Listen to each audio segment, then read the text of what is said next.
வணக்கம், நான் டாக்டர் மாதவி வைஷ். இன்று நான் உங்களுடன் பகிர்ந்து கொள்கிறேன். கோடை காலத்தில் சூரிய வெப்பத்தால் ஏற்படும் சொரியாசிஸ் இச்சிங்கை ஒரே நாளில் எப்படி கட்டுப்படுத்துவது என்பதை. உங்கள் சொரியாசிஸ் கடும் வெப்பத்தில் முற்றிலும் கட்டுப்படுத்த முடியாததாக மாறிவிட்டதா? வெப்பநிலை அதிகரிக்கும் போது உங்கள் இச்சிங் கூட அதிகரிக்கிறதா? நீங்கள் இரவு முழுவதும் தூங்க முடியவில்லையா? கோடை வெப்பத்தில் வரும் வியர்வையும் சூடும் உங்கள் சொரியாசிஸ் பிளாஸ்களுக்கு பெட்ரோல் போல் செயல்படலாம்.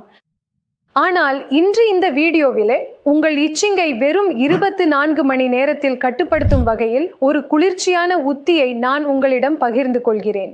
வீடியோவின் முடிவில் ஒரு சிறப்பு கோடை லேப்பை எப்படி தயாரிப்பது என்பதையும் நான் விளக்கியுள்ளேன்.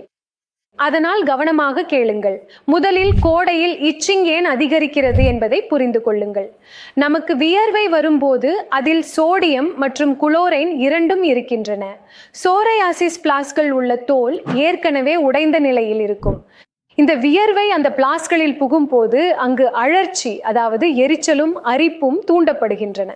அதற்கு மேலாக நாம் உலர்ந்த காற்றோட்டம் அல்லது ஏசியில் உட்காரும் போது தோல் 25% அதிகமாக உலர்ந்து விடுகிறது. அதாவது ஒரு பக்கம் வெப்பம், மறுபக்கம் உலர்ச்சி.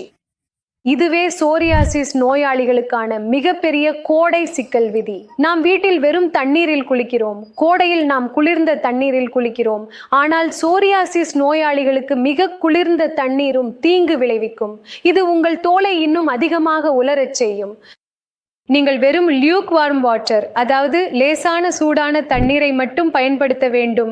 மேலும் குளித்த உடனே தோலை உறைக்க கூடாது, வெறும் மெதுவாக துடைக்க வேண்டும். விதி 2: வியர்வையை உலர விடாதீர்கள். உங்களுக்கு வியர்வை வந்தால் அதை பிளாஸ்களில் உலர விடாதீர்கள். உடனே ஒரு சுத்தமான பருத்தி துணியால் அதை துடைக்க வேண்டும். வியர்வையில் உள்ள உப்பு, அதாவது சால்ட் தான் உங்கள் அரிப்பின் மூல காரணம். விதி எண் 3: கோடை காலத்திற்கு ஏற்ற மாய்ஸ்சரைசர் பயன்படுத்துங்கள். குளிர்காலத்தில் நாம் கனமான எண்ணெய்களை பயன்படுத்துகிறோம், ஆனால் கோடையில் அவை தோல் ரோடுகளை அடைத்துவிடும். எனவே கோடையில் நீங்கள் ஆலோவேரா அல்லது கம்பூருடன் கூடிய தேங்காய் எண்ணெய் பயன்படுத்த வேண்டும். கம்பூர் பிளாஸ்களை குளிர்விக்கிறது மற்றும் அரிப்பை உடனே குறைக்கிறது. இப்போது அந்த சிறப்பு லேப்பை பற்றி பேசலாம். உங்களுக்கு